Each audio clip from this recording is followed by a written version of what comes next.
Hello दोस्तों, नमस्कार। आप सभी कैसे हैं? आशा करता हूँ सब बढ़िया होंगे। तो दोस्तों, आरआरबी एनटीपीसी 12th लेवल का एग्जाम है 7 अगस्त से लेके और 8 सितंबर तक। 7 और 8 वालों की एग्जाम डेट और सिटी जो है पता चल गया है, जिसका एग्जाम 7 और 8 को होगा।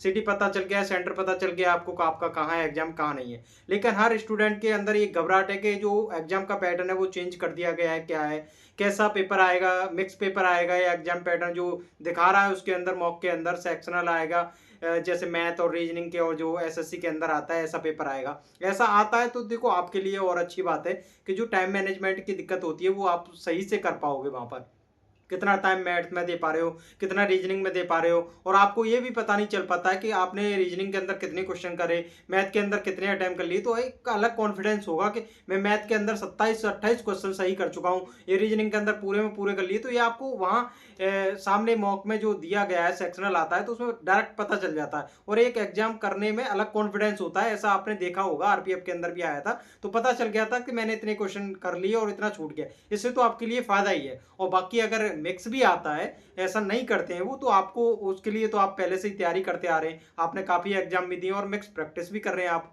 मिक्स प्रैक्टिस जो कर रहे होते हैं उनको कोई दिक्कत नहीं होगी। सेक्शनल जो आ भी जाएगा तो पेपर, उसमें आपको कोई दिक्कत नहीं होगी। बात करते हैं हम कि जो रीजनिंग के अंदर बताया जा रहा है कि चैप्टर क्या क्या आएंगे, क्या क्या पैटर्न चेंज हो गया, क्या नहीं हो गया। तो मैं आपको बता दूं रीजनिंग के अंदर कौन कौन से चैप्टर जो मॉक के अंदर दिखाए गए हैं कि उसमें जो चैप्टर न्यू ऐड करे गए क्या वो आएंगे या नहीं आएंगे। सारे स्टूडेंटों को ये डाउट है। मैं आपको बता दूं, आपको कोई डाउट नहीं होना चाहिए। और आपको अगर डाउट हो रहा है तो सारे जो एनटीपीसी के 2021 में जो पेपर हुआ था, आप उस पेपर के मॉक को लगा लेना। और दूसरी बात, ग्रुप डी के 2022 के 4-5 मॉक उसके लगा लेना रीजनिंग के, और एनटीपीसी 2021 के मॉक लगा लेना। उससे पेपर जो मॉक बनाया गया है उससे एक भी क्वेश्चन इधर उधर नहीं है। एनालॉजी वहां पर आई थी, वो क्लासिफिकेशन और मिसिंग नंबर वगैरह ये सब उसमें 2021 के पेपर में। लेकिन जो आप डर रहे हैं, रेलवे के जो पीवाईक्यू हुए हैं, जो पेपर पहले हुए हैं 2022 में ग्रुप डी, एनटीपीसी 2021 में, 2018 में, ये जो पेपर हुए उनसे बाहर पेपर नहीं बनेगा। चाहे कितना भी पैटर्न चेंज कर दे, जो नए पैटर्न पे आपने प्रैक्टिस कर ली होगी वो सब आए थे, आप उसकी भी करके जाएंगे, लेकिन पुराने वाले जो पेपर है उनको एकदम मॉक लगा के जाएं, जिससे कि आपको पैटर्न चेंज होते हुए दिखे, तो आप वहां क्वेश्चन को हैंडल कर पाए और अच्छे से सोल्व कर पाए। तो मैं आपको मैं रीजनिंग के अंदर देखो, मैथ में तो क्या ही चेंज करेगा, मैथ तो मैथ आना ही आना है, उसमें तो अर्थमेटिक है एडवांस में वो तो पूरा ही आएगा। और जीके में क्या ही चेंज होगा उसमें पता ही नहीं चल पाता। रीजनिंग में थोड़ा हर कोई टीचर अनुमान लगा रहा है कि इसमें चैप्टर ये वाले ऐड करे जा रहे हैं, क्योंकि मैथ में तो नहीं लगा पा रहे कि ये ऐड कर दिया, उसमें तो सारे चैप्टर सिलेबस में दे रखे तो सारे ही आएंगे।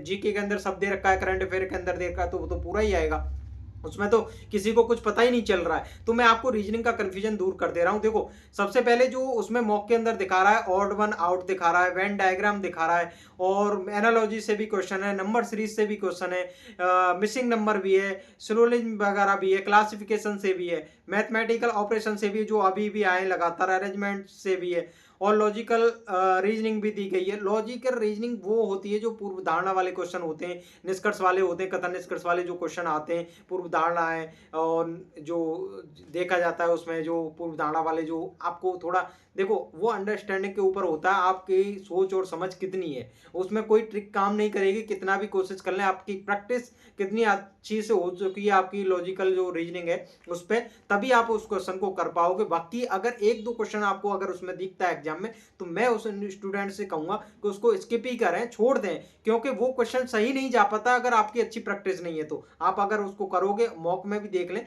एनटीपीसी के क्वेश्चन लगा के देखना 2021 के, उसमें पूर्व धारणा वाले और जो कथन निष्कर्ष के क्वेश्चन है, पूर्व धारणा और निष्कर्ष वाले, वो उसमें आए हुए हैं, लॉजिकल रीजनिंग है, तो उसमें आपको पता चल जाएगी कि कितना सही कर पा रहे हैं। अगर यहाँ पे नहीं सही कर पा रहे तो वहां पे क्वेश्चन को हैंडल वो क्लिक ना करें, मतलब आंसर आप सही निकाल नहीं पाओगे, क्योंकि वहां प्रेशर ज्यादा होता है, और उसमें सोच समझ समझ की एक वो होता है, आप क्वेश्चन को जो कथन दे रखा होता है उसको समझ पा रहे हैं या नहीं समझ पा रहे, तभी वो आपका ठीक हो पाएगा। बाकी ये फालतू की ट्रिक वगैरह होती है, इनसे कोई काम नहीं चलता और ना ही उससे हो पाएगा। ठीक है, तो अब ब्लड रिलेशन आ रहा है, जो कि अभी भी हर एग्जाम में आया है। अकाउंटिंग फिगर इसमें जो दिया गया है उसका क्वेश्चन है, जो कि आपने 2000, मैं इसलिए कह रहा हूँ बार बार कि 2000 एनटीपीसी 21 में जो पेपर हुआ था, ग्रुप डी 2022 में हुआ था, वो पेपर आपने 4-5 मॉक उधर से 10-12 मॉक वहां से लगा ली तो आपकी कोई भी डाउट के लिए सब डाउट क्लियर हो जाएंगे, कोई भी डाउट नहीं बचेगा, सारे क्वेश्चन आपको वहां मिल जाएंगे जो मॉक में दिखा रहा है। ठीक है, क्लॉक के भी क्वेश्चन दिखा रहा है, कोडिंग डिकोडिंग तो आई थी, अल्फाबेट सीरीज वगैरह के क्वेश्चन है, रैंकिंग तो आए थे, सिंपल सिंपल क्वेश्चन है। तो मैं आपको बता दूं कुछ चुनिंदा ही टॉपिक हैं जो अलग दिखाए गए इसमें, जैसे कि वेन डायग्राम है, एनालॉजिकल रीजनिंग है, मिसिंग नंबर है और लॉजिकल रीजनिंग है। ठीक है, काउंटिंग फिगर वाला है, क्लॉक वाला क्वेश्चन है और कैलेंडर वाले क्वेश्चन इसमें अभी मॉक में नहीं है, लेकिन आ जाए तो आप एक दिन में रिवीजन कर लोगे। क्लॉक और रीजनिंग के मैं नोट्स आपके लिए डाल दूंगा, जिसका पेपर अभी जो 7 और 8 को होने वाला है। टेलीग्राम चैनल है नितिन बॉस गाइड करके, उस पर ऐसे नोट्स डालूंगा बेहतरीन, आपको कोई शिकायत नहीं होगी, वहां से प्रैक्टिस कर लोगे। आपका क्लॉक का है, कैलेंडर का है और जो पूर्व धारणा वाला है, ये तो भाई आपको प्रैक्टिस करनी पड़ेगी। इसमें मैट्रिक के माध्यम से आपको नोट्स दूंगा भी नहीं, और इसका गलत होगा तो फिर आप मुझ पे ही कहोगे।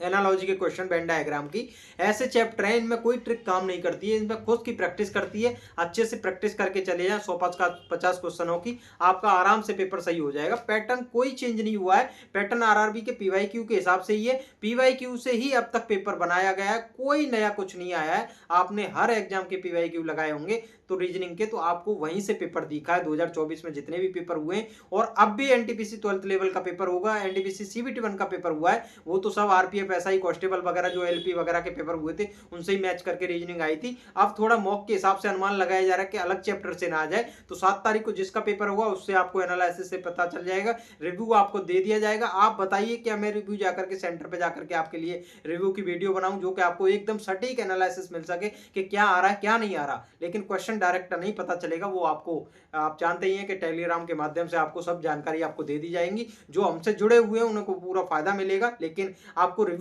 अगर मैंने वहां पर लिया सेंटर पर जाकर के, तो अभी तक का ऐसा रिव्यू नहीं दिया गया होगा किसी ने, जो कि मैं आपको रिव्यू दे सकता हूं, जो कि वहां पर हर स्टूडेंट की नस नस में से जो आया हुआ का सब खींच लिया जाएगा, और आपको पूरा का पूरा डिक्टो यहाँ पर बता दिया जाएगा कि यहाँ से पेपर आ रहा है, इससे बाहर कुछ भी नहीं है। सारी डिटेल आपको सही एनालिसिस करके दी जाएगी, हर क्वेश्चन वही डिटेल में पूछा जाएगा वहां पर, मतलब वीडियो के माध्यम से नहीं, बाकी सारी जानकारी आप समझते ही हैं कि एनालिसिस बंद कर रखा है रेलवे की तरफ से और एसएससी की तरफ से, तो वो नहीं सटीक बताया जाएगा। बाकी सब कुछ चैप्टर के बारे में बता दिया जाएगा, और चैप्टर का आप रिवीजन ही करते हैं तो सारी जानकारी आपको मिल जाएगी। कमेंट में राय जरूर दें कि मैं रिव्यू मुझे सेंटर पे जाके करना चाहिए या नहीं करना चाहिए, या मुझे यहाँ से ही रिव्यू स्टूडेंट से पूछ करके आपको बताना चाहिए। सारी जानकारी आपको कमेंट में बतानी है मुझे क्या करना चाहिए क्या नहीं।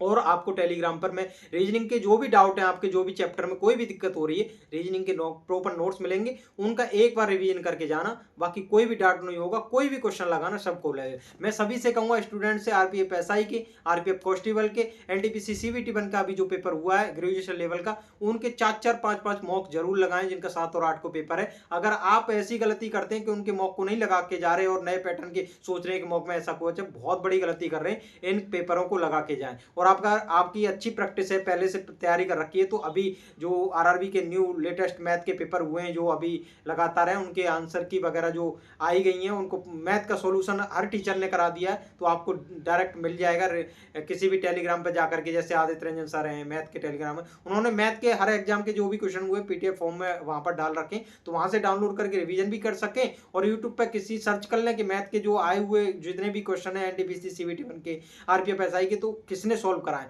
मैं कहूंगा वहां वीडियो पे बहुत ज्यादा टाइम लगेगा, आप पीडीएफ में देखें, रिपीट जो क्वेश्चन हुए उनको छोड़ते हुए नए नए क्वेश्चन को देख लें और उनको एक बार सॉल्व कर लें, पता चल जाएगा किस टाइप का पेपर आया किसका नहीं। और बाकी पीवाई क्यू से तो अभी तक कोई भी पेपर बाहर नहीं गया है, लेकिन कुछ क्वेश्चन ऐसे बनाए गए हैं जो कि थ्योरेटिकल क्वेश्चन है, अर्थमेटिक के, जो कि थोड़ा सोचने में मतलब टाइम लगेगा ही अगर प्रैक्टिस अच्छी नहीं है तो। बाकी ऐसा कोई पेपर नहीं है अभी तक जो पीवाईक्यू से बाहर हो, एक आध दो क्वेश्चन तो आता ही है, 100% तो पीवाईक्यू रिपीट नहीं होते और उस मेथड पे नहीं आते। बाकी 20-30% तो थोड़ा पेपर अलग होता ही है हर किसी एग्जाम का, ऐसा नहीं कि 100% पीवाईक्यू छाप दिया जाए, ये आप भी समझते हैं और मेरे कहने का मतलब भी आप समझा करें अगर अच्छे से तैयारी कर रहे हैं तो। बाकी अगर आपका कोई डाउट हो तो कमेंट करें और टेलीग्राम चैनल से जुड़ जाए।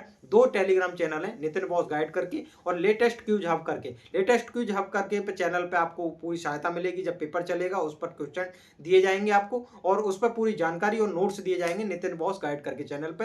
वीडियो के डिस्क्रिप्शन में मैं लिंक आपको दे दूंगा, कोई भी डाउट रहेगा नहीं। लेकिन वीडियो को आप अच्छे से समझ चुके हैं तो अपनी राय कमेंट में जरूर दें और चैनल को सब्सक्राइब, लाइक एंड शेयर ज्यादा जरूर करें, क्योंकि आप ये सोचते हैं कि मैं शेयर की कहता हूं तो ज्यादा स्टूडेंट हमारे से जुड़ेंगे तो हर किसी के पास जानकारी पहुंचेगी तो हमको मोटिवेशन मिलता है, आपके लिए कुछ अच्छा करने का मन करता है। बाकी ऐसा कुछ नहीं है कि सब्सक्राइब नहीं करोगे, लाइक नहीं करोगे तो ऐसा हमको कोई उससे बेनिफिट हो रहा है या कुछ हो रहा है। मैं ऐसा कोई इससे लाखों की मतलब कंपनी खड़ा नहीं कर रहा, लाखों रुपए नहीं कमा रहा जो आप इतना सोच लेते हैं और वीडियो को ज्यादा से ज्यादा शेयर नहीं करते, तो आपकी गलतफहमी है। आने वाले टाइम में आपके लिए हर मुद्दे पे हम बात उठाते हैं। रेलवे एसएससी के मुद्दे की बात चल रही है, हमने रेलवे की भी बात करी है कि रेलवे पे भी बात करनी चाहिए हर टीचर को। और रेलवे के टीचर आते हैं तो रेलवे के रिफॉर्म के बारे में बात करें, एसएससी के रिफॉर्म के बारे में तो चल ही रहा है, लेकिन सब एकजुट होकर के आंदोलन चलेगा तो इसमें सभी को फायदा मिलेगा। ऐसा ही नहीं कि एक एग्जाम को लेकर टारगेट करके ही वहां पर रिफॉर्म की बात करी जाए, बाकी सब पे काम होगा। तो ये घपला, लाठीचार्ज, जितनी भी लड़ाई झगड़े सेंटर पे जो होते हैं, माउस वगैरह की दिक्कत है, कंप्यूटर की दिक्कत है,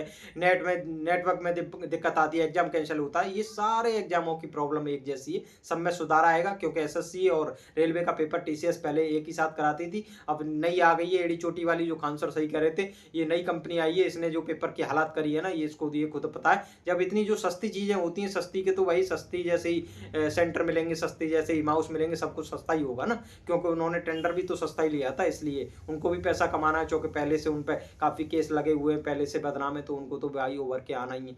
बदनाम चीज तो बदनामी होती है, आप सब जानते ही हैं, ठीक है। बाकी और कोई आपका डाउट हो तो कमेंट में जरूर दें और नोट्स वगैरह के बारे में आपको जो रीजनिंग के हैं वो लगातार मिलते रहेंगे। तो नमस्कार, मिलते हैं अगली वीडियो में, धन्यवाद।